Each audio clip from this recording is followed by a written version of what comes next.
আমরা ঈমানের জীবন চাই, ঈমানের মৃত্যু চাই, আমরা শাহাদাতের তামান্না চাই। আল্লাহ তুমি কবুল করে নাও। বিষ্ণুই বলেন যারা শাহাদাতের তামান্না অন্তরে রাখে না ওরা মুমিন হতে পারে। আর শাহাদাতের তামান্না অন্তরের মধ্যে রেখে লোকটা যদি বিছানায় পড়েও মারা যায়, শহীদদের কাতারে কিয়ামতের দিন তারে দাঁড় করাইয়া দিবে কে? আমাকে শহীদ করে ওই মিছিলে শামিল করে নিও, যে মিছিলের নেতা মীর হামজা খোবায়েবে খাব্বাব, আল্লাহর কাছে যারা অতি প্রিয় শামিল করে নিও, আমাকে শহীদ করে ওই মিছিলে শামিল করে নিও। পড়েন আমিন, চিল্লায় পড়েন আমিন। মরতে যখন হবেই আমরা শাহাদাতের মৃত্যু চাই। সাইয়েদনা ওমর ফারুক আল্লাহর কাছে দোয়া করতেন, আল্লাহ আল্লাহুম্মা রযুকনা শাহাদাতান ফি সাবিলিক ওয়াল মাউত ফি হারামি রাসূলিক। ও আল্লাহ আপনি আমার শাহাদাতের মৃত্যু দেন, আমার মৃত্যু পৃথিবীর কোন শহরে না দিয়ে বিশ্বনবীর শহরে মদিনাতে আমার মৃত্যু দেন। ওনার দোয়া কবুল করে নিয়েছে কে? উনি অ্যাসাসিনেটেড হয়েছেন, আত্মাইর আঘাতে উনি নিহত হয়েছেন।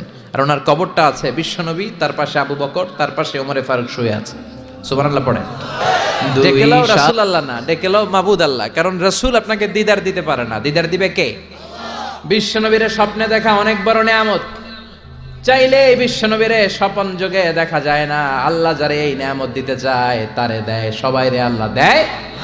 এজন্য এই নিয়ামতটাও বিশ্বনবীর কাছে চাওয়া যায় না, চাইতে হবে কার কাছে?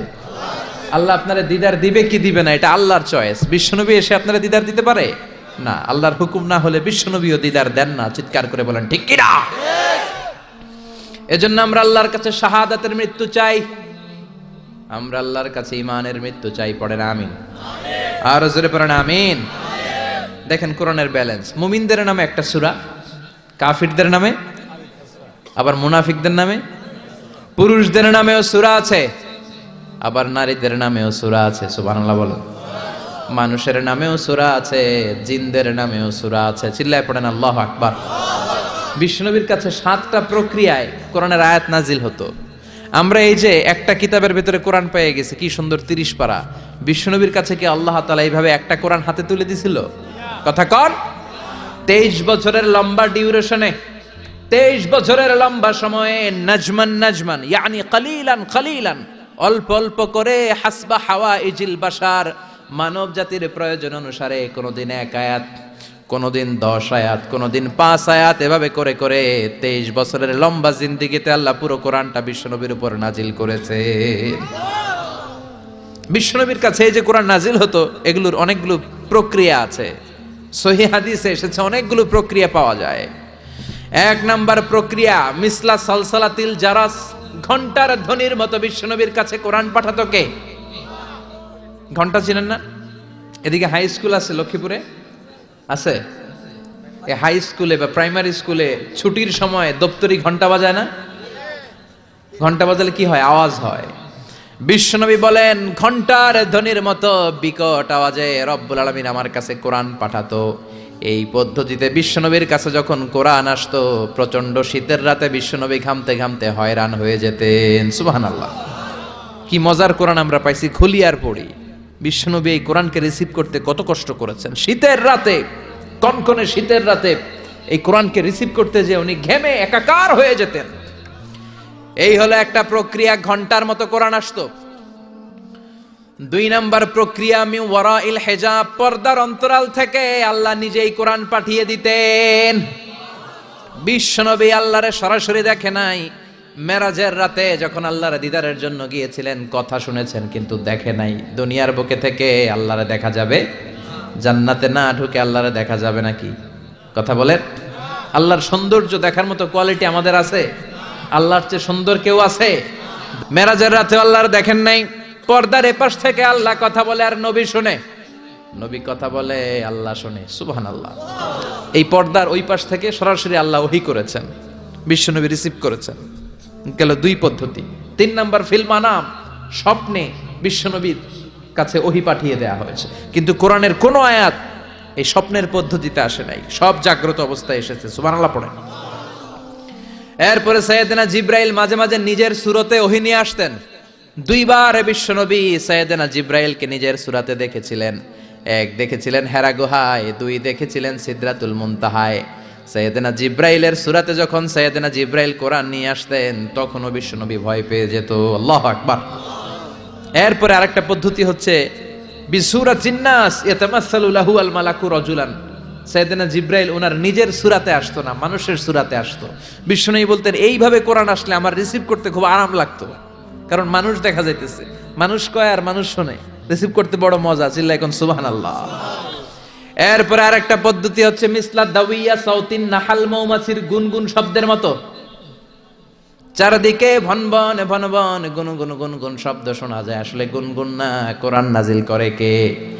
সাইয়েদনা ওমরে ফারুক বললেন, হঠাৎ আমরা ভনভন শব্দ দেখতে পেলাম, তাকিয়ে দেখি কোনো মৌমাছি নাই। হঠাৎ দেখলাম বিশ্বনবী আমাদের দিক থেকে চেহারাটা ঘুরিয়ে কাবার দিকে করলেন। হঠাৎ কিছুক্ষণ বিশ্বনবী একা একা মনোযোগী হয়ে কি যেন নিলেন, তারপরে আবার আমাদের দিকে মুচকি হেসে বললেন, ও সাহাবীরা শোনো, এইমাত্র কোরআনের 10টা আয়াত আল্লাহ আমার উপর নাজিল করেছে। আরে 10টা আয়াতের মধ্যে রব্বুল আলামিন মুমিনদের 7টা গুণাবলীর বর্ণনা দিয়েছে। কোন মুমিন যদি এই 7টা গুণ নিজের মধ্যে ধারণ করতে পারে, রব্বুল আলামিন ওই ব্যক্তিকে জান্নাতের মালিক বানায়া দিবে। আল্লাহু আকবার। কত নেয়ামত, কত অপরচুনিটি, কত প্রিভিলেজ আল্লাহ আমাদেরকে দিয়েছেন নিজেদেরকে সম্মানিত করার। এরপরও আমরা কোরআন মানতে চাই না। 7টা গুণ শুনবো আজকে মুমিনের। কয়টা? চিল্লায় বলেন সবাই, কয়টা গুণ শুনবো? 7টা গুণ। বিশ্বনবীর ইন্তেকালের পরে সাহাবারা মা আয়েশার কাছে যে বলে, ও আম্মা, আমাদের নবী কেমন ছিল বলেন। মা আয়েশা বলতেন, কানা খুলুকুহু ওয়াল কোরআন। বিশ্বনবীর চরিত্র ছিল কোরআনের চরিত্র। কিসের চরিত্র? পুরো 30 পারা কোরআনে থিওরিটিক্যালি যা বলে দেয়া আছে, বিশ্বনবীর জীবনীতে প্র্যাকটিক্যালি সেগুলো করে দেখানো আছে। সুবহানাল্লাহ। সাহাবারা বললেন, ও মা, এত সংক্ষেপে কেন বলেন, একটু বিস্তারিত বলেন আমার নবীর চরিত্র কেমন ছিল।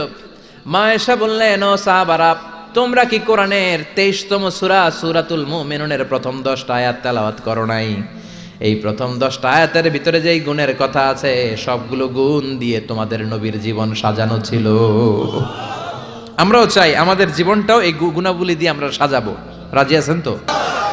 আল্লাহ বললেন, قد أفلح المؤمنون الذين هم في صلاتهم خاشعون। قد أفلح المؤمنون দিয়ে আল্লাহ শুরু করেছেন।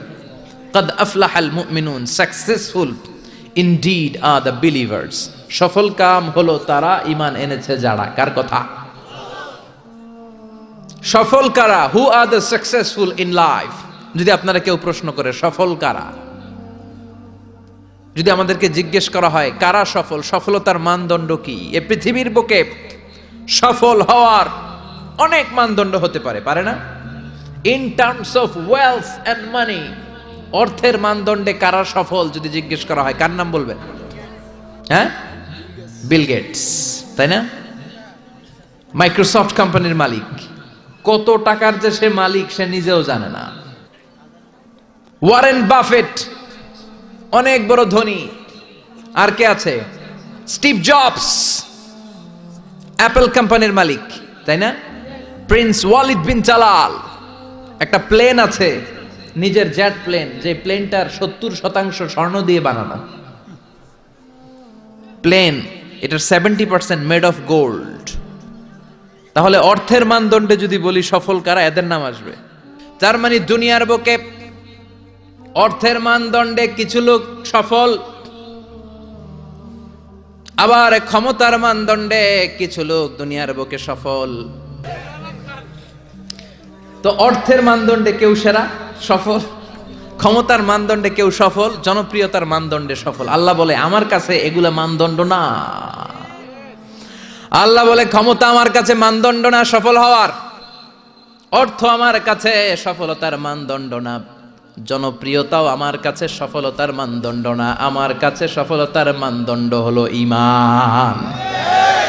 আল্লাহর কাছে সফলতার মানদণ্ড কি? ঈমান। দুনিয়াতে আপনার টাকা আছে, ক্ষমতা আছে, আপনি বের হলে সামনে গাড়ি পেছনে গাড়ি, সামনে পুলিশ পেছনে পুলিশ, সামনে বডিগার্ড পেছনে বডিগার্ড, কিন্তু আল্লাহর কাছে এই ক্ষমতার 4 আনা দাম নাও থাকতে পারে। চিল্লা এখন ঠিক কিনা? আল্লাহ বলেন ক্ষমতা আমার কাছে সফলতার মানদণ্ড না, অর্থ আমার কাছে সফলতার মানদণ্ড না, জনপ্রিয়তা আমার কাছে সফলতার মানদণ্ড না। আমি আল্লাহর কাছে সফলতার মানদণ্ড হলো ঈমান। আল্লাহর কাছে সফলতার মানদণ্ড কি? ঈমান যদি না থাকে তার কোনো দাম in the day of judgement আল্লাহর কাছে আছে? চিল্লায় বলেন আছে? সেজন্য আল্লাহ বললেন قد أفلح المؤمنون الذين هم في صلاتهم خاشعون। এই দুনিয়া এবং আখিরাতে সফল হয়েছে তারা, আল্লাহর উপর ঈমান এনেছে যারা। ঠিক কি না? সফল হয়েছে কারা? ঈমান এনেছে যারা। চিল্লায় উত্তর দেন, সফল হয়েছে কারা? নাকি যাদের টাকা বেশি এরা সফল, ক্ষমতা বেশি এরা সফল, এক নামে সারা বিশ্ব চিনে সেলিব্রিটি এরা সফল? সফল হচ্ছে ঈমানদার। আমরা সেই ঈমানদার গোষ্ঠীর মানুষ, আমরা সেই ঈমানের পথের সৈনিক। চিল্লায় বলেন ঠিক কি না? আল্লাহ বললেন قد أفلح المؤمنون الذين هم في صلاتهم خاشعون। আমার কাছে সফলতার মানদণ্ড হলো ঈমান।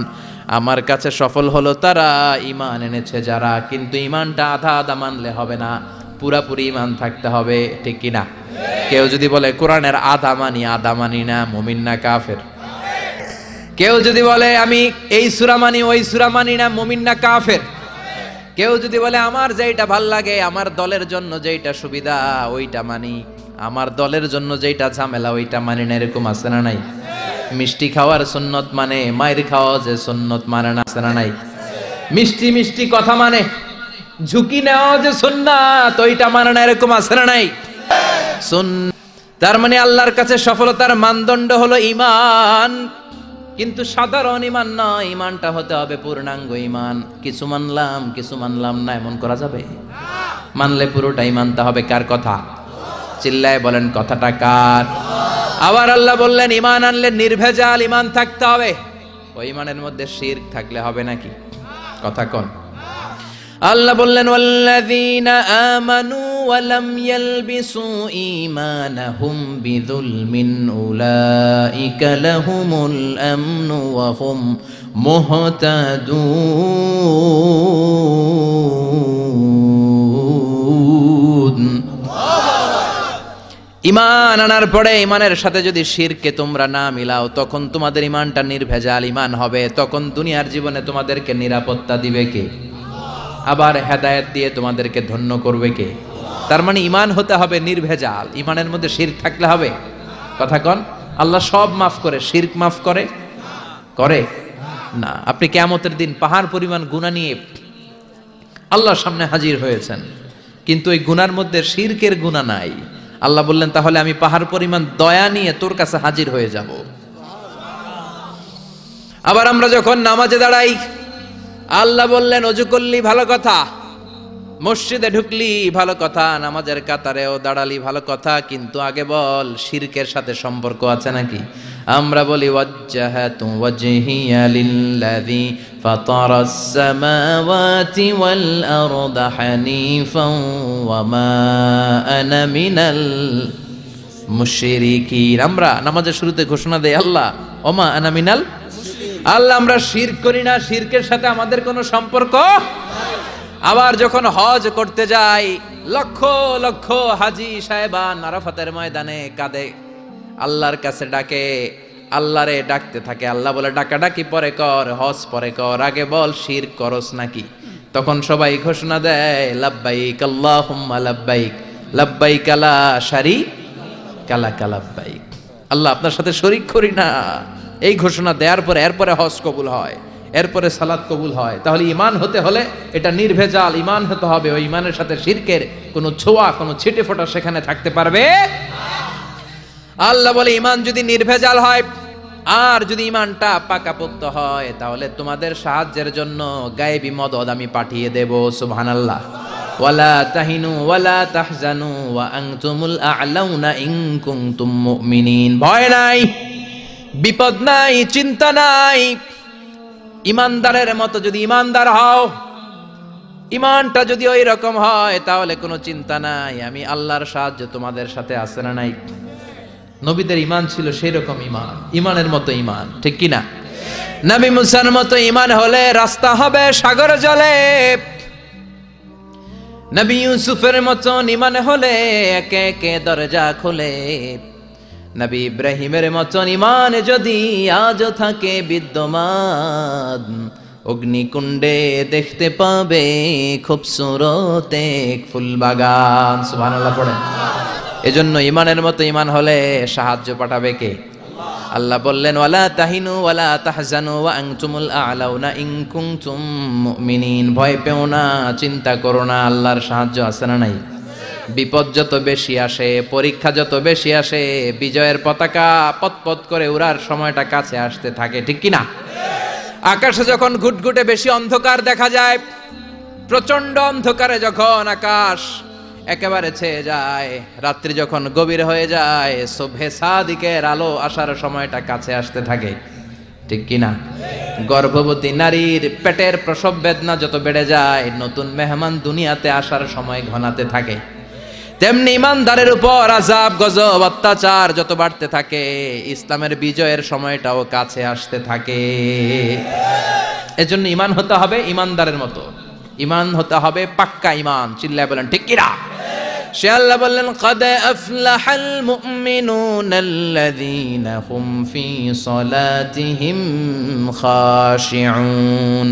Successful indeed the believers. সফল হলো তারা, ঈমান এনেছে যারা। কার কথা? চিল্লায় বলেন। নামাজে যখন দাঁড়াবেন ভাববেন আমি আল্লাহরে দেখতেছি। এটা ভাবা অনেক কঠিন, এটা জানা লোকেরা পারে না। যদি না পারেন তাহলে অন্তত এটা ভাবেন যে আল্লাহ আপনারা দেখতেছে, আল্লাহ ইজ ওয়াচিং মি, আল্লাহ আমাকে দেখছে। তো আমি আল্লাহরে দেখতেছি আর আল্লাহ আমারে দেখতেছে। সুফিরা এটারে দুইটা ক্লাস করছে, একটার নাম দিছে মুশাহাদা আর একটার নাম দিছে মুরাকাবা। মুশাহাদা মানে আমি নিজে দেখি, আর মুরাকাবা মানে আমি দেখি না, আমারে দেখে কে? কেউ যেটা দেখে না দেখে কে? কেউ যেটা শোনে না শোনে কে? আল্লাহ আপনারে দেখতেছে। নামাজের মুসল্লা এই চিন্তাটা করলে খুশু খুদু বাড়ায় দিবে কে? খুশু মানে ভয়। কার ভয়? কথা বলেন। যাদের হৃদয়ে আছে আল্লাহর ভয়, তারা কভু পথ ভুলে যায় না। আল্লাহর প্রেম ছাড়া এই দুনিয়ায় কারো কাছে কোনো কিছু চায় না। রাতের আধারে যারা সেজদাতে রয়, দু চোখের শ্রুতে নদী যেন বয়। রাতের আধারে যারা সেজদাতে রয়, দু চোখের শ্রুতে নদী যেন বয়। ছলনার হাতছানি যতই আসুক, পেছনে ফিরেও সে তাকায় না। যাদের হৃদয়ে আছে আল্লাহর ভয়, তারা কভু পথ ভুলে যায় না। আল্লাহর প্রেম ছাড়া এই দুনিয়ায় কারো কাছে কোনো কিছু চায় না, কারো কাছে কোনো কিছু চায় না, ঠিক কি না? খুশু মানে আল্লাহর ভয়। আল্লাহর ভয় নিয়ে যদি কেউ মুসল্লার মধ্যে নামাজের জন্য দাঁড়ায়, তার মন ডানে বায়ে কোনো দিকে যেতে পারে নাকি? কথা বলেন। তার নজরটা থাকবে তার সিজদার দিকে। বান্দা যখন সিজদা থেকে নজর ডানে নেয়, আল্লাহ বলে বান্দা ফিরে আয়। আবার যখন বাম দিকে নজর করে, আল্লাহ ডাক দিয়ে বলে আকবিল ইয়া ইবাদি, আকবিল, ফিরে আয়। আবার যখন উপরের দিকে তাকায় বলে ফিরে আয়। এরকম আছে না নাই? নামাজও পড়ে এমনি, নামাজও পড়ে আবার এমনি চায়, নামাজও পড়ে আবার ঘড়ির দিকে চায়, আছে না নাই? না, আল্লাহ বলে আকবিল, বান্দা ফিরে আয়, ফিরে আয়, তাকাবি তো সেজদার দিকে। তিনবার নজর ডানে বায়ে যখন ঘোরানো হলো, তিনবারও যখন নজর ফিরায় না, আল্লাহ তখন ডেকে বলে লা হাজাত লি লা সলাতিক, এই নামাজের কোনো দরকার আমার নাই। যে আল্লাহর জন্য ওযু করলেন, সময় দিলেন, এতক্ষণ ধরে নামাজ পড়লেন, ওই আল্লাহ যদি বলে তোর নামাজের দরকার নাই, তো কারে দিলেন নামাজ? এজন্য নামাজের মধ্যে তাড়াহুড়ো করা যাবে? খুশু খুদু, খুশু মানে আল্লাহর ভয়। নামাজে যখন দাঁড়াবেন শুধু নিজেরাই মুসল্লি বানাবেন না, মনটারেও মুসল্লি বানাবেন। আমরা শুধু নিজেরা নামাজি হই, মনটারে নামাজি বানাই না। আমি ঠিকই আল্লাহু আকবার, মন চলে গেছে সৌদি আরব, মন চলে গেছে হিন্দি সিনেমার দিকে, মন চলে গেছে দোকানের দিকে, মন চলে গেছে ক্রিকেট খেলায়, আছে না নাই? উনি কিন্তু মুসল্লি, মসজিদে উনি কি মুসল্লি, উনি হাতে পায়ে একেবারে মুসল্লি, কিন্তু মনটারে মুসল্লি বানায় নাই। এজন্য মনটারেও নামাজি বানাতে হবে। আমরা বলি মনটারে কাজ দেন, মনটারে কখনো অলস বসে থাকতে দেয়া যায় না। আপনিও মুসল্লি হবেন, মনটারেও মুসল্লি বানাতে হবে, তা না হলে মন ডানে বায়ে ঘুরবে। মনের আরবি হচ্ছে কলব। কলব মানে যেটা নাড়াচাড়া করে, এটা এখন এদিকে, পরে ঢাকায়, এরপরে সৌদি আরব, এরপরে আমেরিকা। এটার পাসপোর্টও লাগে না, ভিসাও লাগে না, এটা খালি দৌড়ায়, ঠিক কিনা? এজন্য মনটারে নামাজি বানানোর দরকার আছে না নাই? আমাদের অনেকের নামাজে মন বসে না। আমাদের অনেকে বলে, হুজুর নামাজে দাঁড়ালে মন সাথে থাকে না, নামাজে শুধু ভুল হয়, সূরা যে কয়বার পড়ে নিজেও জানি না। এরকম আছে না নাই? এদিকে ওদিকে চলে যায়। এখন মনটারে কিভাবে আপনি এক জায়গায় আনবেন, কনসেন্ট্রেট করবেন কিভাবে? বিশ্বনবী একবার মসজিদে ঢুকে দেখলেন এক সাহাবী নামাজ পড়তেছে, আল্লাহু আকবার, নামাজের মধ্যে এরকম করতেছে। এরকম করে না অনেকে? নামাজের পরে দাড়িও টানে, দাড়িও চুলকে, আছে না নাই? নামাজ পরে জামাও সোজা করে, নামাজ পরে দাড়িও টানে। বিশ্বনবী বললেন, লাউ খাশাআত কলবুহু লা খাশাআত জাওয়ারিহুহু, এর অন্তরে যদি আল্লাহর ভয় থাকতো তাহলে এর অঙ্গ প্রত্যঙ্গের মধ্যেও এই ভয়ের ইম্প্যাক্ট পড়তো। এই সাহাবীর অন্তরে আল্লাহর ভয় নাই, খুশু নাই, এজন্য হাতে পায়ের মধ্যেও খুশু নাই, হাত একবার এদিকে নড়ে আরেকবার ওদিকে নড়ে। আমাদের এরকম সমস্যা আছে না নাই? বিশ্বনবী বললেন, তোমাদের যদি খুশু খুদু নামাজের মধ্যে বাড়াতে মনে চায়, নামাজের মুসল্লায় দাঁড়িয়ে হৃদয়টারে যদি আল্লাহর আরশে পাঠিয়ে দিতে মনে চায়, তাহলে নামাজের মুসল্লায় যখন দাঁড়াবা মনে করবা এটাই হতে পারে জীবনের শেষ নামাজ। 5টা টিপস দিব আপনাদের মনোযোগ বাড়ানোর জন্য। 5টা। কয়টা? নামাজে মনোযোগায়ন কিভাবে করবেন, 5টা টিপস খেয়াল করে রাখেন, কিভাবে নামাজের মনোযোগ বৃদ্ধি করবেন। টিপস নাম্বার 1, সল্লু সলাতান মুআদ্দিয়া, বিদায়ী নামাজ পড়বেন। মনে করবেন হতে পারে আজকের এই নামাজটাই আমার জীবনের শেষ নামাজ। এখন বাজে 10:30, আপনাকে বলা হলো আজ রাত 1টার দিকে আপনার জীবনের হায়াত ফুরিয়ে যাবে। চলে যাওয়া লাগবে না আমাদের? থাকতে পারবো আমরা? চলে যাওয়া লাগবে। রাত 1টায় মালাকুল মাউত চলে এসে রূহ কবজ করে নিয়ে যাবে। আর 1.5 ঘন্টা আপনার হাতে সময়। এই 1.5 ঘন্টায় আপনি নামাজ রোজা যা পারেন করে নেন। আপনার হুঁশ থাকবে? কথা কন। 1.5 ঘন্টা পরে আপনার মরণ। আপনি তাড়াতাড়ি করে অজু করে আসবেন, যায় নামাজে দাঁড়াবেন, মনে মনে ভাববেন আজকে জনমের মতো মাফসাম আল্লাহর কাছে, আকাম কুকাম যা করছি সব কাইন্দা একেবারে মাফ করায় ফেলাম আল্লাহর কাছে, ঠিক কিনা? সেদিন আপনি অজু করবেন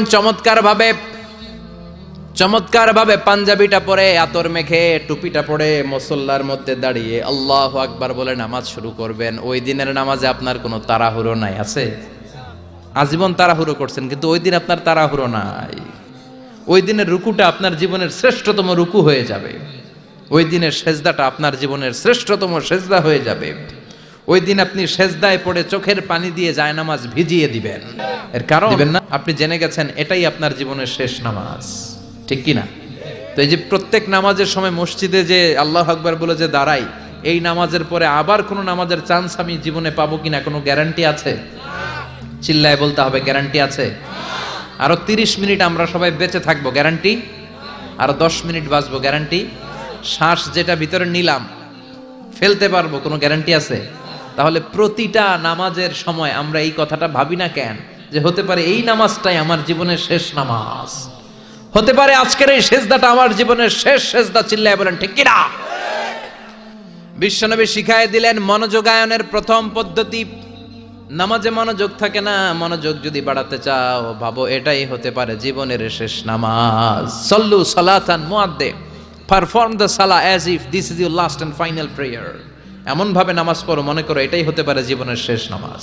আজকে থেকে প্রত্যেকবার আল্লাহু আকবার বলার সময় এটা ভাবতে পারবো না আমরা, যে হতে পারে এই নামাজটা আমার শেষ নামাজ। এই চিন্তাটা মাথার মধ্যে রাখার দরকার আছে না নাই? সাইয়েদনা আলী রাদিয়াল্লাহু তাআলা আনহু, উনি যখন নামাজে দাঁড়াতেন দিন দুনিয়ার হুঁশ থাকতো না। উনার পায়ের মধ্যে জিহাদের ময়দানে তীর ঢুকেছে। তীর বের করতে গেলেই চিৎকার মারে, কাউরে তীর ধরতে দেয় না। বিশ্বনবী বললেন, বেলাল আকিমিস সালাহ, নামাজের একামত দাও। নামাজ শুরু করার আগে এক সাহাবীরে বললেন, নামাজের মাঝখান দিয়ে যে তুমি আলীর পা থেকে টেনে তীর বের করবে, কারণ আমি জানি আমার মেয়ের জামাই আলী যখন নামাজের যায়, নামাজে দাঁড়ায়, দিন দুনিয়ার কোনো হুঁশ আলীর আর থাকে না। একামত হলো আল্লাহু আকবার, আল্লাহু আকবার। বিশ্বনবী নামাজ শুরু করলেন, রুকু দিলেন, সিজদা দিলেন। দ্বিতীয় রাকাতের জন্য যখন দাঁড়ালেন, বিশ্বনবীর কথা মতো এই সাহাবী যে কাতারের মাঝখানে সাইয়েদনা আলীর পা থেকে গায়ে যত জোর ছিল টান মেরে তীর বের করেছে, ফিনকে দিয়ে রক্ত বের হয়েছে। সাইয়েদনা আলী মুহূর্তের জন্য টের পায় নাই। নামাজ শেষ, সালাম ফিরালেন, তাকিয়ে দেখে পায়ে তীর নাই, চারদিকে শুধু রক্তের বন্যা। বিশ্বনবী বললেন, ও আলী, চিন্তা করো না, আমার কথা মতো এক সাহাবী তোমার পা থেকে তীর বের করেছে। আমি জানি যখন তুমি নামাজের মুসল্লায় দাঁড়িয়ে যাও, তোমার মনটা দুনিয়ায় থাকে না, তোমার মনটা আল্লাহর আরশের দিকে চলে যায়। তোমার নামাজের মধ্যে খুশু খুদু এত বেড়ে যায়, আখিরাতের কথা এত তোমার স্মরণ হয়ে যায়, নামাজের মধ্যে তোমার পায়ের তীর টেনে বের করেছে, এক সেকেন্ডের জন্যও তুমি টের পাও নাই রে আলী। সুবহানাল্লাহ। উনি মনে করতেন এটাই জীবনের শেষ নামাজ। সাহাবা তাহলে মনোযোগ বৃদ্ধির এক নাম্বার পদ্ধতি, মুসল্লায় যখন দাঁড়াবো ভাববো এটাই আমার জীবনের শেষ নামাজ, এরপরে হয়তো নামাজের সুযোগ নাও পেতে পারি, ঠিক কিনা? দুই নাম্বার পদ্ধতি হলো নামাজের মধ্যে আহকাম এবং আরকানগুলো ধীরস্থির ভাবে আদায় করতে হবে, তাড়াহুড়ো নামাজের মধ্যে করা যাবে না। আমাদের হানাফি মাযহাবে তা'দিলুল আরকান এটা ওয়াজিব। রুকুনগুলো আদায় করার সময় ধীরস্থির ভাবে আদায় করা, এটা হানাফি মাযহাবে কি ওয়াজিব। চিল্লায় বলেন, এটা কি ওয়াজিব। তরক করলে কি করতে হয়? হ্যাঁ, সহু সেজদা দিতে হয়। কিন্তু অন্যান্য মাযহাবে এটা ফরজ, এটা বাদ দিলে আপনার নামাজই হবে না, তাড়াহুড়ো করলে নামাজই হবে না। বিশ্বনবী দেখলেন মসজিদে নববীতে এক সাহাবী নামাজ পড়ে, নামাজ শেষে নবীর কাছে আসলে বিশ্বনবী বললেন, সল্লি ফাইন্নাকা লাম তুসল্লি, নামাজ পড়ো কারণ তোমার নামাজ হয় নাই। সাহাবী আবার পড়লেন, আবার আসলেন, বিশ্বনবী বললেন, সল্লি ফাইন্নাকা লাম তুসল্লি, নামাজ পড়ো তোমার নামাজ হয় নাই। সাহাবী আবার নামাজ পড়ে আবার নবীর কাছে আসলেন, বিশ্বনবী বললেন, সল্লি ফাইন্নাকা লাম তুসল্লি, নামাজ পড়ো নামাজ হয় নাই। এবার সাহাবী এসে বলে, ও নবী, তিনবার পড়লাম, নামাজ আমার হয় না, এর চেয়ে ভালো নামাজ আমি পড়তে জানি না। বিশ্বনবী বললেন, তাহলে আসো আমি শিখাইয়া দেই। যখন নামাজে দাঁড়াবা ধীরস্থির ভাবে দাঁড়াবা, রুকুতে যখন যাবা পিঠটারে টান টান করে সোজা করে দিবা। বিশ্বনবী যখন রুকু দিতেন বিশ্বনবীর পিঠটা একেবারে স্ট্রেট ফরওয়ার্ড। সাহাবারা বলতেন বিশ্বনবীর রুকু দেওয়া পিঠের উপরে যদি পানি ভর্তি একটা গ্লাস রেখে দেওয়া হয়, পানিগুলা কাঁপবে না, গ্লাসটাও পড়বে না। সুবহানাল্লাহ। তার মানে বিশ্বনবীর রুকুর পিঠটা কেমন ছিল? Straight forward. বিশ্বনবী বলেন, রুকু থেকে দাঁড়াবা, ধীরস্থির ভাবে দাঁড়াও। আবার সেজদায় গেলে ধীরস্থির ভাবে যাও। আমাদের দেশে অনেকে রুকু থেকে কোন রকম মাথাটা তুলে আবার সেজদায় দৌড় মারে, আছে না নাই? লক্ষ্মীপুরে নাই, এদিকেও আছে। দুই সেজদার মাঝখানে ধীরস্থির ভাবে বসা হচ্ছে ওয়াজিব। অনেকে এক সেজদা থেকে কোন রকম মাথাটা একটু উপরের দিকে উঠিয়ে আরেক সেজদায় মুরগির মতো ঠোকর মারে, এরকম তো এদিকে নাই না? আবার অনেকে ইমাম সাহেবের আগে দৌড় মারে, আছে না নাই? ইমাম সাহেব সামি আল্লাহু লিমান হামিদা বলে দাঁড়াইছে, ওনার আর সহ্য হয় না, উনি আগে সেজদা দিবে, কিন্তু ইমামের আগেও যাইতে পারে না, মাঝখানে যাই হ্যাং হয়ে থাকে, আছে না নাই? মোবাইল মাঝে মাঝে হ্যাং হয় না, মানে সামনেও যায় না পিছনেও যায় না। তো ওনারাও ইমামের আগে সেজদায় যাবে, তো ইমাম যাইতে পারে না, উনিও যেতে পারে না, মাঝ অবস্থায় যায় কি হয়? হ্যাং। হ্যাং হইবেন আপনারা? হ্যাং হওয়া যাবে না। তাহলে মনোযোগ বাড়ানোর দুই নাম্বার পদ্ধতি হচ্ছে কি করবেন? ধীরস্থির ভাবে। There is no rushing in সালাহ, there is no hastiness in সালাহ। নামাজের মধ্যে কোনো তাড়াহুড়ো নাই, তাড়াহুড়ো করলে এটা নামাজ হয় না। এমনকি নামাজের দিকে বিশ্বনবী তাড়াহুড়ো করে যেতেও নিষেধ করেছেন। ইদা উকিমাতিস সালাহ, নামাজ যখন শুরু হয়ে যাবে ধীরস্থির ভাবে যাবেন, তাড়াহুড়ো করে যাওয়া যাবে না। তিন নাম্বার পদ্ধতি, জামাতে পড়বেন, তাহলে মনোযোগ বাড়ায় দিবে কে? বিশ্বনবী বলেন, সালাতুল জামাআত আফদলু সালাতাল ফাজদি বি27 দারাজা। একা একা নামাজ পড়লে যতটুকু সওয়াব হয়, জামাতে নামাজ পড়লে 27 গুণ বেশি সওয়াব হয়।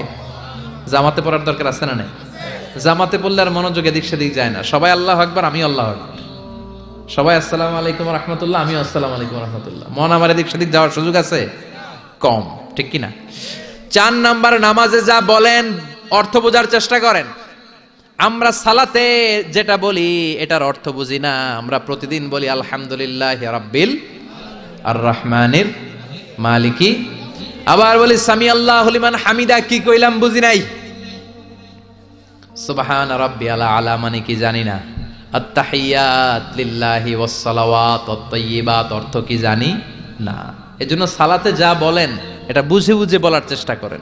অ্যাট লিস্ট সালাতে যেটা আপনি পড়েন এটার অর্থটা শেখার চেষ্টা করেন, তাহলে বললে হৃদয়ের মধ্যে টাচ লাগবে, অন্তরে দরদ লাগবে, চিৎকার করে বলেন ঠিক কি না। 5 নাম্বার পদ্ধতি, নামাজের মধ্যে যে সুন্নাতগুলো আছে সুন্নাতগুলো আদায় করবেন, তাহলে নামাজের মধ্যে মনোযোগ বাড়ায়া দিবে কে? হাত তোলা সুন্নাত তোলেন। রফউল ইয়াদাইন যদি করেন, অভ্যাস যদি থাকে, বারবার হাত তোলা তুলেন, প্রতিবার তুললে 10টা করে সওয়াব। আমিন বলবেন, যে মসজিদে জোরে জোরে বলেন, আস্তে তো আস্তে বলেন, কিন্তু বইলেন, বলার দরকার আছে না নাই? বিশ্বনবী বললেন ইদা আম্মানাল ইমাম আমিনু, ইমাম যখন আমিন বলে তোমরাও আমিন বলো, কারণ তোমরাও যখন আমিন বলো ফেরেশতারাও আমিন বলে। তোমাদের আমিন ফেরেশতাদের আমিন যখন মিলে যায় তোমাদের জীবনের সব গুনাহ মাফ করে দেয় কে? এজন্য আমিন জোরে কোন বাস্তে কোন বলবেন, এটা ছাড়বেন না। তাশাহুদের মধ্যে আঙ্গুল তুলবেন, হয় নাড়াবেন নয় তুলে রাখবেন, এটা সুন্নাহ। আশাদ্দু আলা শাইতান মিনাল হাদিদ, শয়তানরে লোহা দিয়ে পিটাইলে যত কষ্ট পায় তাশাহুদে বসে এই আঙ্গুলটা নাড়ালে এর চেয়ে বেশি কষ্ট পায়। সুবহানাল্লাহ কইবেন না? এজন্য মুরাআতুস সুনান, সুন্নাতগুলো মানার চেষ্টা করেন। সালাতে মনোযোগ বাড়ায় দিবে কে? মনে থাকবে খুশু খুদু, এটার বলে হুজুরুল কলব, অন্তরটারে ধরে রাখতে হবে।